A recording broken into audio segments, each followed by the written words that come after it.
नवेगाव बांध तालुका अर्जुनी मोरगाव इथं बाराभाटी बोळदे आणि आता कोहलगाव परिसरातील गावांमध्ये गेल्या काही दिवसांपासून हत्तीच्या कळपानं अक्षरशः धुमाकूळ घातला असून शेतकऱ्यांच्या उभ्या पिकावर संकट कोसळलंय। विशेषतः धान आणि मका पिकाचं मोठ्या प्रमाणात नुकसान झाल्यानं शेतकरी आर्थिक संकटात सापडलेत। मिळालेल्या माहितीनुसार सुमारे 15 ते 20 हत्तींचा कळप जंगलातून बाहेर पडून रात्रीच्या सुमारास शेतांमध्ये शिरत आहे। उभ्या पिकांची नासधूस करत हत्ती सकाळ होण्याआधी पुन्हा जंगलात परत जात असल्यानं शेतकऱ्यांना कोणताही प्रतिबंध करता येत नाहीये। अनेक एकरांवरील धान आणि मका पीक जमीनदोस्त झाले असून शेतकऱ्यांच्या मेहनतीचं पाणी झालंय।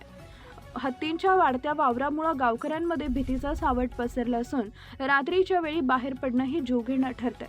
स्थानिक नागरिकांनी वन विभागाकडे वारंवार तक्रार करूनही ठोस उपाययोजना झालेली नाही अशी नाराजी व्यक्त केली जाते। त्यामुळे संतप्त शेतकऱ्यांनी तात्काळ पंचनामा करून योग्य नुकसान भरपाई देण्याची मागणी केली आहे। परंतु लोकप्रतिनिधी आमदार येऊन फेरफटका मारून जनतेला गाजर देऊन जातात अशी स्थानिकांची जनभावना झाली आहे।